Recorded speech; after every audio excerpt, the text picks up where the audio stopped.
अगला आप स्लाइड लीजिए। हम ये भी देखेंगे कि यदि जेल में डालना कहाँ तक सही है, और उनको फाइन भी हो सकता है।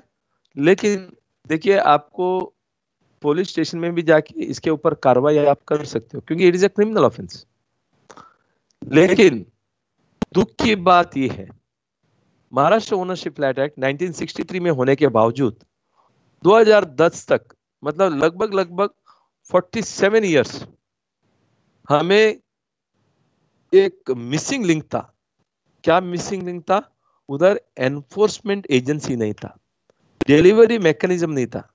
मेरा कहने का तात्पर्य यह है, महाराष्ट्र ओनरशिप एक्ट में यह बताया गया बिल्डर ने क्या क्या करना चाहिए, उसका ऑब्लिगेशन क्या है, कब तक उसने सोसाइटी बनाना चाहिए, कब तक कन्विंस करना चाहिए, हिसाब किताब कैसा रखना चाहिए, एग्रीमेंट करना चाहिए, डिस्कस करना चाहिए।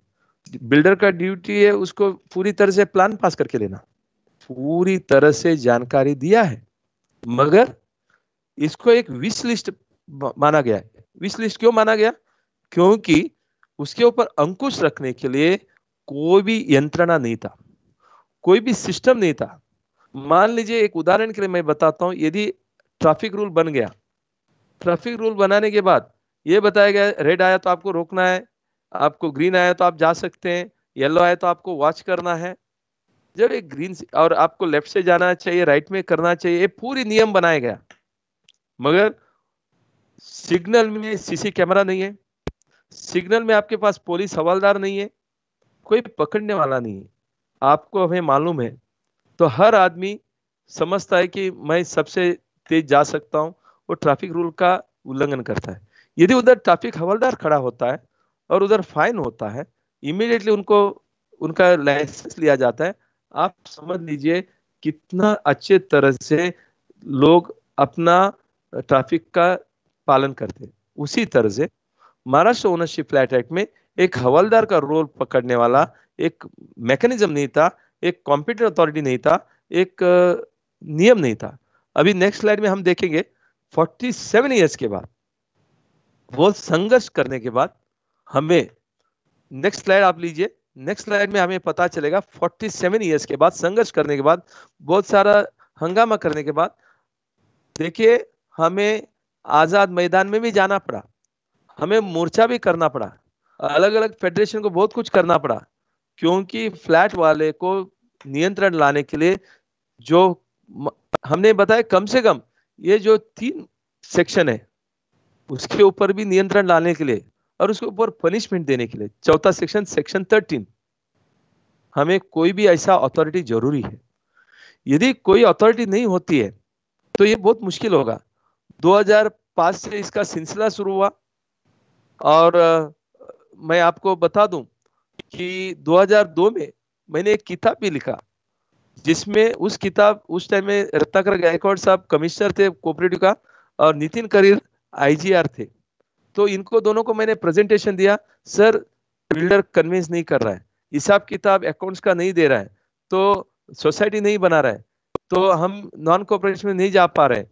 तो इसके लिए आपसे हमारा विनंती है कि आप जो है, हमें एक ऐसा कोई कॉम्पिटेंट अथॉरिटी दिया जाए। और इस बुक में मैंने अच्छे तरह से समझा दिया कि किस तरह से हो सकता है, जैसा कि डीम्ड डिविडेंड होता है, डीम्ड एग्रीमेंट फॉर रजिस्टर्ड हो गया, डीम्ड सब कुछ होता है, डीम्ड मेंबरशिप हाउसिंग सोसाइटी में होता है। यदि 3 महीने के अंदर आपने मेंबरशिप नहीं दिया, सेक्शन 22 और 23 के हिसाब से रजिस्ट्रार उनको डीम्ड मेंबरशिप देता है। तो व्हाई नॉट 4 महीने के अंदर यदि बिल्डर कन्वेंस नहीं देता है, why not call it as a deemed conveyance. यदि बिल्डर हिसाब किताब नहीं देता है, तो डिस्ट्रिक्ट डेप्यूटी रजिस्ट्रार को हम क्यों ना एक कॉम्पिटेंट अथॉरिटी बनाई जाए।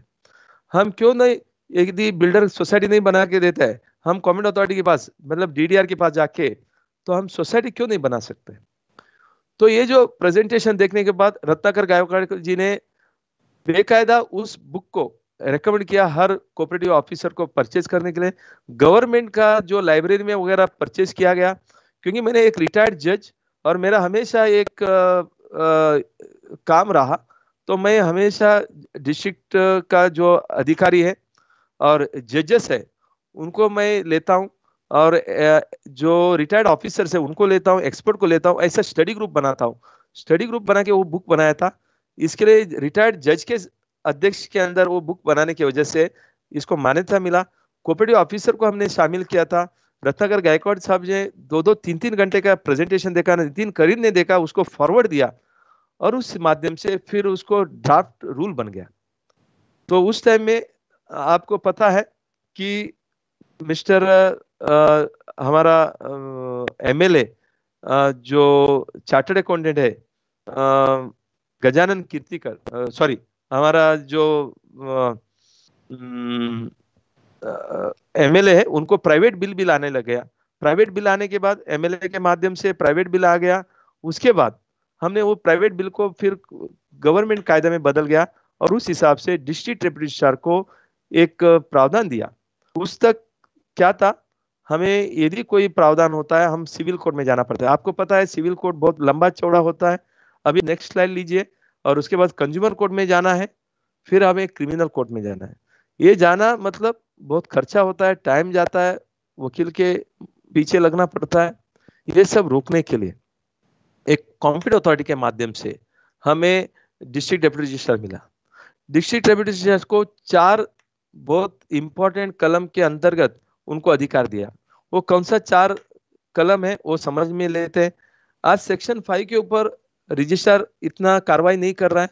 इसके लिए हमने एक चंद्रकांत दलवी के अध्यक्ष के अंतर्गत, और जिसमें डिस्ट्रिक्ट डेप्यूटी रजिस्ट्रार सबको हमने शामिल किया है, मुंबई, पूना, नागपुर, नासिक, और उसी तरह से हमारे डीबी पाटिल जो है वो भी है। चंद्रकांत दलवी के अध्यक्ष के अंदर सेक्शन 5 के ऊपर एक मीटिंग भी हमारा हुआ, उसके ऊपर हम किताब ला रहे हैं, जिसमें केसी गर्ग भी उस स्टडी ग्रुप में है। और ये जो अलग अलग हाउसिंग फेडरेशन के लोग हैं, सुभाष पटवर्धन पूना फेडरेशन के भी अध्यक्ष उसमें है। तो हम सेक्शन 5 में तो रजिस्ट्रार के पास किस तरह से हम लोग बिल्डर का हिसाब किताब ले सकते हैं, इंक्वायरी कैसे कर सकते हैं, उसके ऊपर उनके प्रावधान है, लेकिन वो यूज नहीं हो रहा है। उसको हम अभी इंप्लीमेंट करेंगे। उसी तरह से सेक्शन 10, यदि बिल्डर कोऑपरेट नहीं करता है, सोसाइटी कैसा बना सकते हैं, रजिस्ट्रार किस तरह से एक इंक्वायरी करके सोसाइटी बना सकते हैं अंडर नॉन कोऑपरेट, वो भी है। सेक्शन 11 में डीम्ड कन्वेंस, यदि बिल्डर कन्वेंस नहीं देता है तो आप कैसा कर सकते हैं। और आपको आश्चर्य होगा, जो डीड ऑफ डिक्लेरेशन जहां कंडोमिनियम हुआ है उधर भी इंडिविजुअल आदमी का नाम से कन्वेंस नहीं हुआ। हमने ऐसे कन्वेंस भी मुंबई में डिस्ट्रिक्ट डेप्यूटी के माध्यम से किया है। ऐसा नहीं कि ओनली हाउसिंग सोसाइटी को होगा। हमने DDR2 के माध्यम से एक प्राइवेट लिमिटेड कंपनी बना के 4 ही फ्लैट था, तो उनका सोसाइटी नहीं बनता था, कंडोमिनियम बनता था, हमने प्राइवेट लिमिटेड बनाया। उसके बाद सेक्शन 11 के हिसाब से उस कंपनी के नाम से हमने डीम्ड कन्वेंस लिया है।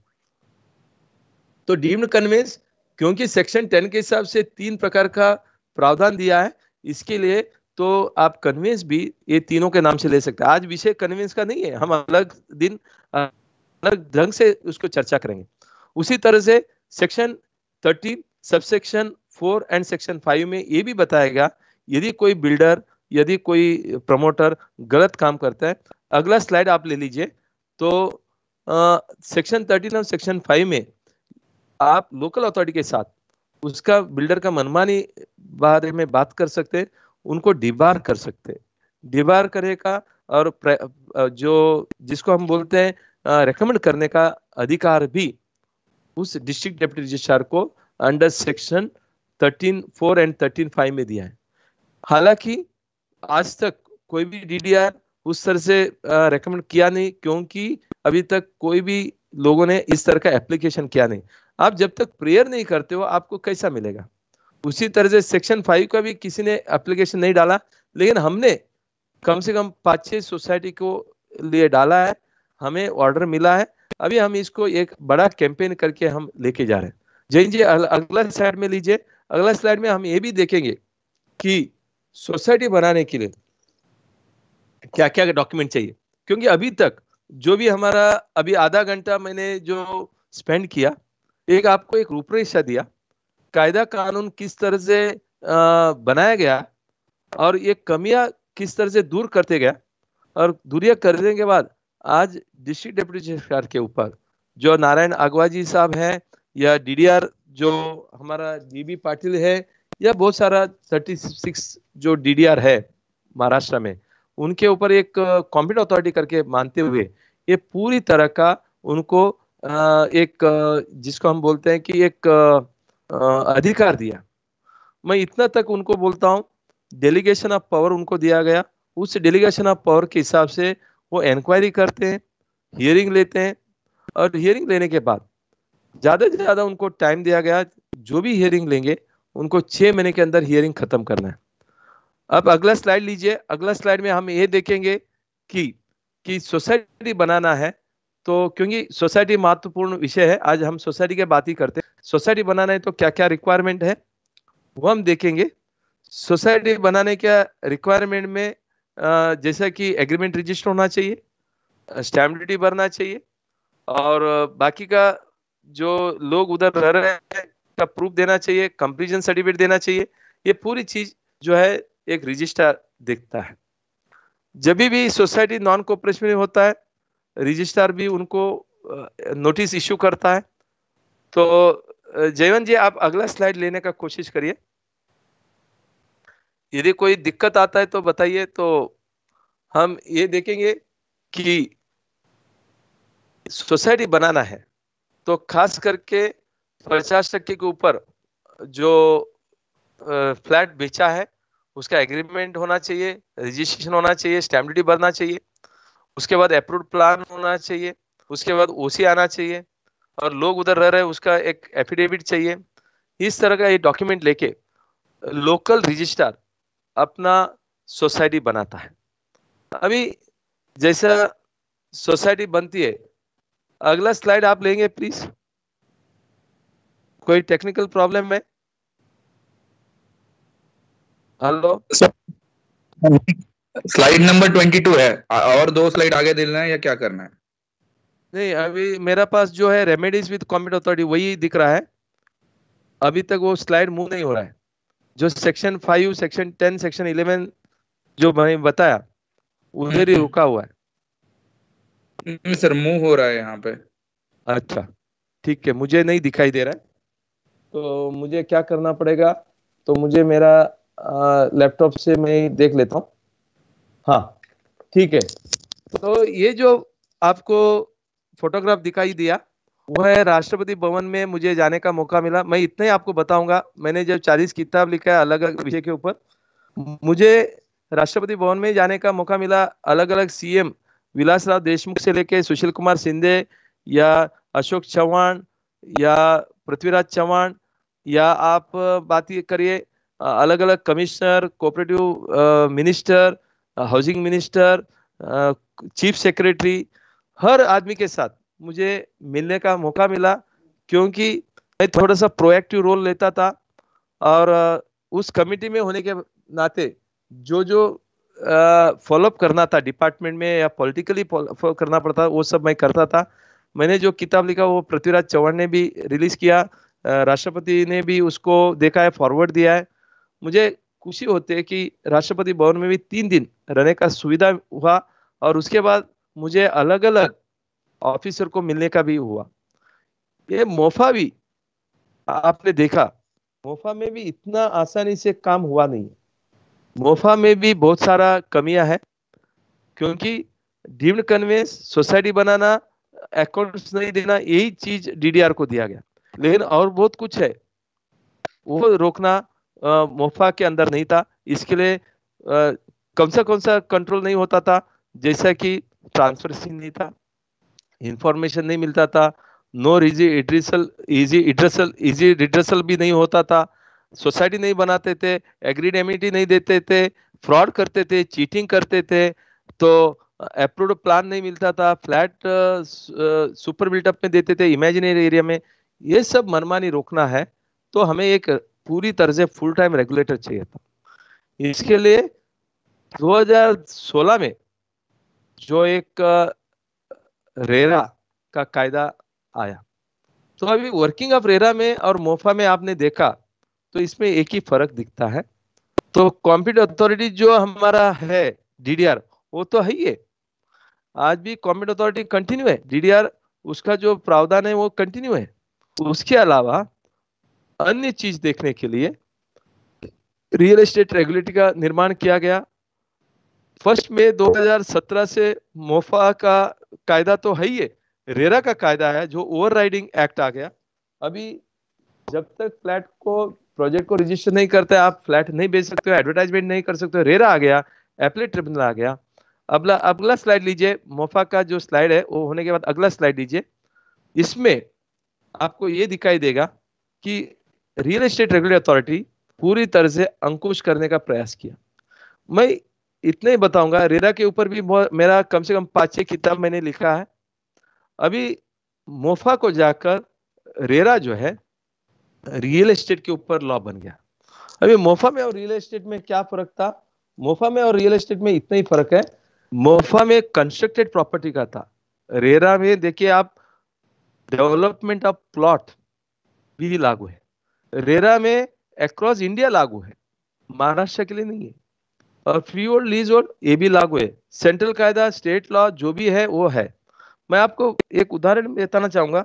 जो एग्जिस्टिंग लॉ है, contract act, transfer of property act, registration act, stamp act, development law, ये सब है। ये जब नया लॉ आता है वो एक ओवरराइडिंग इफेक्ट होती है, वो स्पेशल लॉ बनती है, वो लिमिटेड लॉ होती है। एक बिल्डर और फ्लैट ओनर का जो बीच का जो रिलेशन बनाने के लिए एक कायदा बन गया। तो इसके लिए बाकी का एग्जिस्टिंग लॉ कंटिन्यू है। अगला स्लाइड लीजिए। तो महाराष्ट्र ओनरशिप फ्लैट एक्ट अभी है, मगर रेरा उसका प्रावधान है। और इसके लिए कई बार मुझे लोग पूछते हैं, सर अभी रेरा आ गया, रेरा आने की वजह से क्या मोफा का जो सेक्शन 10 है वो खारिज किया गया? क्या सेक्शन 11 खारिज किया गया? बिल्कुल नहीं है। एग्जिस्टिंग लॉ कंटिन्यू है, उसके ऊपर जो डेलीगेशन ऑफ पावर वो कंटिन्यू है। और महाराष्ट्र ओनरशिप फ्लैट रेरा आने के बाद जो नियम बनाया, रेरा का नियम, उसमें भी ये बताया गया, जहां जहां डीम्ड कन्वेंस नहीं देता है, सोसाइटी नहीं बनाता है, तो एग्जिस्टिंग लॉ को लेकर, मोफा का नियम को लेकर कॉम्पिटेंट अथॉरिटी से आप अपना सोसाइटी बना सकते हो। इस तरह का प्रावधान है। ये पूरी होने के बाद हम अभी आते हैं, हमारा अगला जो है Maharashtra ownership flat act section 10। Section 10 क्या बता रहा है? सेक्शन 10 ये बता रहा है, promoter to take steps for formation of society, company और कंडोमिनियम। तो इस तरह का सेक्शन 10 ए बता रहा है। ये कितना टाइम के अंदर करना है? सेक्शन 10 ए बोल रहा है कि सेक्शन 10 ए बता रहा है नियम के हिसाब से करना चाहिए। नियम क्या बता रहा है? नियम ये बता रहा है कि विद इन 4 मंथ्स। अगला स्लाइड लीजिए, क्योंकि ये स्लाइड में हमने यही बताया, आपको सोसाइटी बनाना है या कंपनी बनाना है, कंडोमिनियम है। कंपनी और कंडोमिनियम आप सोसाइटी बनाने के पहला करना चाहिए। अभी सोसाइटी में कोऑपरेटिव सोसाइटी होता क्या है, जरा समझ लेते हैं। कोऑपरेटिव हाउसिंग सोसाइटी एक हाउसिंग सोसाइटी का एक्ट के अंतर्गत रजिस्टर होता है, उसको एक स्टैट्यूटरी माना जाता है। और आपको सुन के आश्चर्य होगा, एक एक जो सोसाइटी बनने के बाद वो गवर्नमेंट ऑफ महाराष्ट्र का गजेट में जाता है। यदि आपका सोसाइटी का फाइल रजिस्टर के पास मिसिंग होता है, आपके पास नहीं है, सोसाइटी रजिस्टर है नहीं है, वो देखना है, और आपको डुप्लीकेट सोसाइटी रजिस्टर सर्टिफिकेट चाहिए, आपको गवर्नमेंट का गजेट में जाके ही ले सकते हैं। So your society becomes a gazetted body. When it becomes a gazetted body, it becomes a statutory body. It has a regulator. Registration कौन करता है? रजिस्ट्रार करता है। उसका बायलॉस होता है, बायलॉस अमेंडमेंट हो सकता है, नंबर ऑफ मेंबर को आप एमिटेड कर सकते हो, लिमिटेड लायबिलिटी है। अगला स्लाइड लीजिए। कोऑपरेटिव सोसाइटी एक स्टैट्यूटरी बॉडी बनने के बाद एक कॉमन सील मिलता है, एक कायदे के अंतर्गत उसका कामकाज होता है, एक रेगुलेटर है। यदि कोई भी एडमिनिस्ट्रेशन में मुश्किल होती है, आप रजिस्ट्री के पास कंप्लेन कर सकते हो। तो मेंबर्स का इलेक्शन होता है डेमोक्रेटिक सेटअप के हिसाब से। कमिटी यदि फ्रॉड करती है उसके ऊपर कार्रवाई हो सकता है, इंक्वायरी हो सकता है, वो क्रिमिनल लायबिलिटी हो सकता है उनके ऊपर, जो है उनका फ्लैट के ऑक्शन करके हुए उनका रिकवरी कर सकता है। तो जनरल बॉडी लेना स्टैट्यूटरी लायबिलिटी बन जाता है। सोसाइटी का जो शेयर सर्टिफिकेट दिया जाता है उसका एक टाइटल बनता है। मेंबर का शेयर जो है, सोसाइटी का शेयर ट्रांसफर करके, आप शेयर ट्रांसफर करके मेंबरशिप ट्रांसफर हो सकता है, आप नॉमिनेशन करके अपना ये हो सकता है। और आपके लिए एक सिविल कोर्ट बार करने के बाद आपको एक अलग एक कोर्ट मिलता है। वो कोर्ट कौन सा है? कोऑपरेटिव कोर्ट, रजिस्ट्रार मिलता है। तो इस तरह से जो है सोसाइटी का ये कार्रवाई अच्छे तरह से आपको स्पेशल कायदा बन गया। 100 जो 1902 का एक कायदा है, सेंट्रल एक्ट, 1902 में कोऑपरेटिव मूवमेंट शुरू हुआ। महाराष्ट्र में 1960 का कोऑपरेटिव एक्ट आया, उसके पहले 1925 का बॉम्बे कोऑपरेटिव एक्ट था। तो इसके लिए कोऑपरेटिव एक्ट का जो जन्म है लगभग 100 सवा सौ साल हो गया, 115 ईयर्स हो गया, और उसमें एक सिस्टम बन गया। तो इसके लिए मुझे लगता है कि कोऑपरेटिव हाउसिंग सोसाइटी का जो कामकाज है वो अच्छा रहेगा, एक सिस्टम के अंदर बनेगा। लेकिन अभी सवाल आता है, अगला स्लाइड लीजिए, सोसाइटी और अपार्टमेंट में क्या फर्क है। सेक्शन 10 में अपार्टमेंट का क्यों जिक्र किया, क्योंकि कोऑपरेटिव हाउसिंग सोसाइटी महाराष्ट्र के, इसमें फर्क देखिए। कोऑपरेटिव हाउसिंग सोसाइटी एक बड़ा कॉम्प्लेक्स हाउसिंग सोसाइटी का लॉ के हिसाब से गवर्न होगा। अगला स्लाइड जो फटाफट करते जाइए। अपार्टमेंट जो है वो 1970 एक्ट है, महाराष्ट्र अपार्टमेंट एक्ट 1970 से रजिस्टर होता है। उधर अगला, तो इस तरह से एक्ट एक अलग एक्ट है, उसी तरह से रूल भी है। अगला स्लाइड लीजिए। महाराष्ट्र कोऑपरेटिव सोसाइटी रूल 1961 है, और जो अपार्टमेंट एक्ट रूल है महाराष्ट्र अपार्टमेंट ओनरशिप रूल 1972 है। रूल क्यों होता है, रूल एक प्रोसीजर के लिए बनता है। तो अगला स्लाइड लीजिए। रूल जो है उसमें अपार्टमेंट कैसे बनाना है, सोसाइटी कैसा बनाना है वो दिया। Number of member, housing society बनाना है तो पहला 10 था, अभी 5 मेंबर से भी होता है। पहला 60% बेचना था, अभी 51% बेच के भी आप सोसाइटी बन सकते हो, क्योंकि रेरा में उस तरह का प्रावधान है। अगला स्लाइड लीजिए। अपार्टमेंट करना है तो आपको डिक्लेरेशन करना पड़ता है। 2 या 3 बिल्डिंग या मिनिमम 5 अपार्टमेंट होना चाहिए। अपार्टमेंट मतलब फ्लैट या बंगलो या प्लॉट। उसी तरह से हाउसिंग सोसाइटी में आपको मेंबरशिप मिलता है हाउसिंग सोसाइटी का, आपको शेयर सर्टिफिकेट इश्यू किया जाता है। अपार्टमेंट में जो है आपको एक अनडिवाइडेड शेयर दिया जाता है। अनडिवाइडेड शेयर मतलब, मान लीजिए 10 फ्लैट है, 1000 स्क्वायर फुट का जगह है, हर आदमी का अधिकार 1000 फुट है। 10,000 फुट है, 1000 फुट है, हर आदमी का अधिकार रहेगा जमीन में 10%, फ्लैट में भी 10%। यदि 500 फुट है, 20 फ्लैट है, तो हर आदमी का अधिकार रहेगा 5%। इस तरह से हर आदमी का अनडिवाइडेड राइट क्या है उसमें डिक्लेरेशन में दिया जाएगा। जैसा हाउसिंग सोसाइटी का ऑब्जेक्ट है मेंबर को प्लॉट देना, ड्वेलिंग यूनिट करना, उसको शेयर सर्टिफिकेट इश्यू करना। अपार्टमेंट का जो अधिकार है या यूज है वो रेसिडेंस में हो सकता है, आप कॉमर्शियल में भी हो सकता है। उसी तरह से हाउसिंग सोसाइटी भी कॉमर्शियल रेसिडेंशियल हो सकता है। अगला स्लाइड लीजिए। यूज कुछ भी हो सकता है, इसमें दोनों सरीका है। लेकिन बहुत सारा जगह में मैंने कहा है जहां बंगलोस होती है, जहां ज्यादा जमीन का एरिया रहता है, तो उधर अपार्टमेंट बनती है। जहां मल्टी स्टोरी बिल्डिंग होता है उधर सोसाइटी बनाने का पूरी कोशिश किया जाता है। रजिस्ट्रेशन कौन करेगा, जो हाउसिंग सोसाइटी है डेप्यूटी रजिस्ट्रार करेगा, असिस्टेंट रजिस्ट्रार करेगा। डीडीआर जो है वो आदेश यदि बिल्डर नहीं करके देता है कॉमन अथॉरिटी के हिसाब से, वो आदेश देके असिस्टेंट रजिस्ट्रार और डेप्यूटी रजिस्ट्रार करके देता है। तो registration under cooperative society act registrar करता है। हर तालुका में, हर वार्ड में, हर सिटी में एक एक रजिस्ट्रार है। जो अपार्टमेंट है वो सब रजिस्टर के पास होता है। जहां हमारा एग्रीमेंट रजिस्टर होता है उधर वो अपार्टमेंट रजिस्ट्रेशन होता है। अगला लीजिए। जैसा ओनरशिप हाउसिंग सोसाइटी में जमीन का और बिल्डिंग का ओनरशिप जो है वो सोसाइटी के नाम से होता है। हर आदमी को उसका मेंबरशिप राइट मिलता है, उस हिसाब से उसको ऑक्यूपेंसी राइट मिलता है। आखिर में सोसाइटी किसका है, एक कलेक्टिव ओनरशिप है। अपार्टमेंट में क्या होता है, वो पूरी अनडिवाइडेड शेयर, जैसा मैंने बताया, हर आदमी को 10-10%, 5-5%, 2-2% जमीन का अधिकार और फ्लैट का अधिकार मिलता है। वो कंडोमिनियम के नाम पर कोई जमीन होता नहीं, कंडोमिनियम के नाम कोई अपार्टमेंट होता नहीं।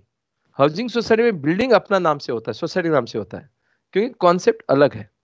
अपार्टमेंट में अनडिवाइडेड राइट मिलता है। इसके लिए कई बार जो बिल्डर यही बोलता है, यदि अपार्टमेंट में है तो आपका जमीन और आपका फ्लैट आपके नाम से होता है। सर ऐसा कुछ होता नहीं है, वो पेपर में होता है। लेकिन आखिर में मान लीजिए उस अपार्टमेंट को रीडेवलपमेंट करना है तो 100% लोग का कंसेंट मिलता नहीं है। तो कंसेंट 100% नहीं मिलता है तो गड़बड़ हो जाता है। अभी मैं आपको बोलता हूँ इनहेरिटेंस, हाउसिंग सोसाइटी में आप नॉमिनेशन देख के अपना लीगल हेयर को फ्लैट ट्रांसफर कर सकते हो। नो डाउट आपको डीड ऑफ सेटलमेंट डिक्लेरेशन वगैरह करना पड़ता है। लेकिन अपार्टमेंट में क्या होता है, आपको विली बनाना पड़ेगा। उसके बाद आपको जो है यदि ट्रांसफर करना है तो आपको सिटी सर्वे ऑफिस में जाना पड़ेगा। आपका रेवेन्यू डिपार्टमेंट में नाम चेंज करना पड़ेगा। उसका जो प्रोसीजर बहुत लंबा चौड़ा है। इनहेरिटेंस भी हाउसिंग सोसाइटी में बहुत आसान है, आपको अभी पता चलेगा कि हाउसिंग सोसाइटी में कितना फायदा है। दूसरा बायलॉस, हाउसिंग सोसाइटी का बायलॉस होता है, एक कमेटी बनती है कमिश्नर के अध्यक्ष के अंतर, अपार्ट जो फेडरेशन का लोगों को लिया जाता है और अच्छे तरह से टाइम टू टाइम जो हाउसिंग सोसाइटी का मॉडल बायलॉस बनती है। अपार्टमेंट में एक बार बनती है, उसको चेंज करना है तो पूरी लोगों का सिग्नेचर लगेगा।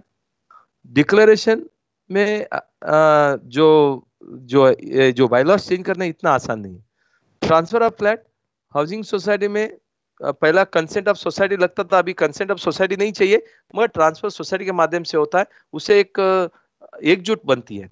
अपार्टमेंट में कोई कुछ देखता नहीं है, क्योंकि वो डायरेक्ट एग्रीमेंट रजिस्टर होता है सब रजिस्टर के पास, उसके बाद सिटी सर्वे ऑफिस में या तलाटी के पास जाके डीड ऑफ अपार्टमेंट को ट्रांसफर किया जाता है।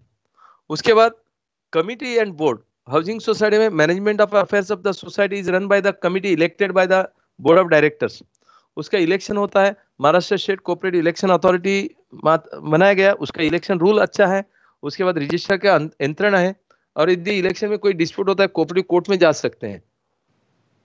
मगर अपार्टमेंट में इलेक्शन का कोई अत्ता पत्ता नहीं है, कोई जनरल बॉडी लेती है। यदि कोई डिस्प्यूट होता है सिविल कोर्ट में जाओ, यदि कोई डिस्प्यूट होता है आप पुलिस स्टेशन में जाओ। तो जो सिविल कोर्ट में जाता है तो आपको पता है कितना टाइम लगता है, क्योंकि कोई यंत्रणा अपार्टमेंट में नहीं है। हाउसिंग सोसाइटी में member intend to sell his flat has to wait at least 1 year, ये भी अभी शिथिल किया गया नया कायदा में। अभी आपको 1 साल रुकना जरूरी नहीं है, आज लेते हैं तो कल हो सकता है। अपार्टमेंट में जो है आप इमीडिएटली बेच सकते थे। तो अपार्टमेंट का जो अच्छा अच्छा चीज है वो भी अभी हाउसिंग सोसाइटी का नया चैप्टर में, जिसमें चैप्टर बनाने का जो कमिटी था उसमें मैं भी था। असेसमेंट, अभी हाउसिंग सोसाइटी में भी पहला असेसमेंट जो है मिनिस्ट्री का सोसाइटी के नाम से ही आता था।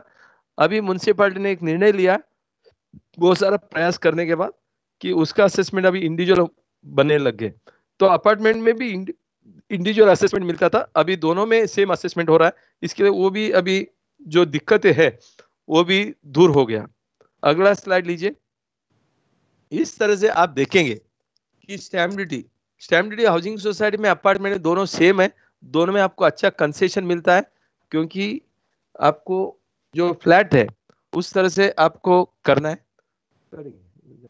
उसके बाद stamp duty transfer of flat, ये भी अच्छे तरह से सेक्शन आर्टिकल 25 में ये बताया गया, यदि आप इंडिविजुअल एग्रीमेंट में स्टैम्प ड्यूटी भरते हो, फिर कन्वेंस जब सोसाइटी के नाम से होता है या आपका इंडिविजुअल नाम से डीड ऑफ अपार्टमेंट बनता है, तो आपको अलग स्टैम्प ड्यूटी भरना जरूरी नहीं है, वो 100 रुपए में हो जाता है। Common profit and expense housing society में कॉमन प्रॉफिट या जो भी है वो बोनस के हिसाब से आप दे सकते हो, कॉर्पस आप दे सकते हो, लेकिन आप जो डिविडेंड के हिसाब से बहुत कम आप दे सकते हो, क्योंकि कई बार सोसाइटी में एक मेंबर है वो मैनेजर का काम करते हैं, उसको आप जो है एक सैलरी भी दे सकते हो।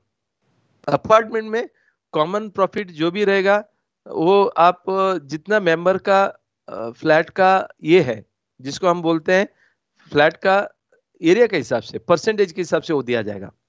तो इसके लिए उधर जो एक्सपेंसेस है वो एरिया के हिसाब से किया जाता है। हाउसिंग सोसाइटी में कॉमन एरिया एक्सपेंस है, वॉचमैन, स्वीपर, इलेक्ट्रिसिटी वगैरह, वो इक्वल होता है। और उसके बाद जो खर्चा है वो रिपेयरिंग वगैरह बिल्डिंग का, वो स्क्वायर फुट के हिसाब से होता है। अपार्टमेंट में पूरी स्क्वायर फुट से होता है। हाउसिंग और वोटिंग भी उसी तरह से होता है, ज्यादा एरिया मतलब ज्यादा वोट। हाउसिंग सोसाइटी में आप मेंबर को एक्सपेल भी कर सकते हो, यदि वो गलत काम करता है तो उसको बाइकआउट भी कर सकते हो। अपार्टमेंट में ऐसा कोई प्रोविजन नहीं है, आप किसी मेंबर को आप अपार्टमेंट से हटा नहीं सकते हो। अगला स्लाइड लीजिए। एक्सपल्शन ऑफ मेंबर एक डिटरेंट फैक्टर है, हालांकि आप उसको फ्लैट से निकालना आसान नहीं है। हाउसिंग सोसाइटी का डिस्प्यूट है, रजिस्टर के पास जा सकते हो, कोऑपरेटिव कोर्ट में जा सकते हो, कोऑपरेटिव मिनिस्ट्री के पास जा सकते हो, एक अलग प्रक्रिया अच्छे तरह से फेडरेशन के पास जा सकते हो, अच्छे तरह से प्रक्रिया है। अपार्टमेंट में आप जो है सिविल कोर्ट में ही जाना पड़ेगा। आपको पता है सिविल कोर्ट में जाने का मतलब कितना, 5 साल 10 साल लग सकता है, फिर हाईकोर्ट में जाओ, मतलब कभी भी आपका शांति नहीं होती है। कई बार रिकवरी ऑफ ड्यूस आप नहीं कर सकते हो, क्योंकि attachment of the shares, housing society में यदि कोई मेंबर पैसा नहीं भरता है तो उसका फ्लैट अटैच कर सकता है, उसका रिकवरी कर सकता है। अंडर सेक्शन 101 में अभी 154 बी 29 के हिसाब से आप रिकवरी भी कर सकते हो।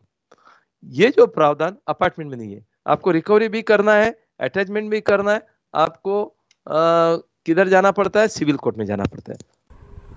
अभी हम वेबिनार का ये पार्ट यहीं पर समाप्त करते हैं। मैं केसीगर सभी आयोजकों की तरफ से आप सबका बहुत बहुत धन्यवाद करता हूं कि आपने ये प्रोग्राम देखा।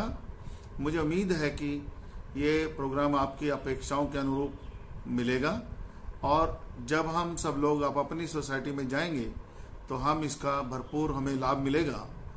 और मेरी आप सबसे एक अपील है कि हम लोग जो भी अभी तक सोसाइटी फेडरेशन की मेंबर नहीं बनी है वो कृपया करके जल्दी जल्दी फेडरेशन की मेंबर बन जाइए, ताकि हम जो भी आगे लाने वाले एजुकेशन वेबिनार प्रोग्राम हैं उन सब का बहुत बहुत फायदा उठा सकें। धन्यवाद।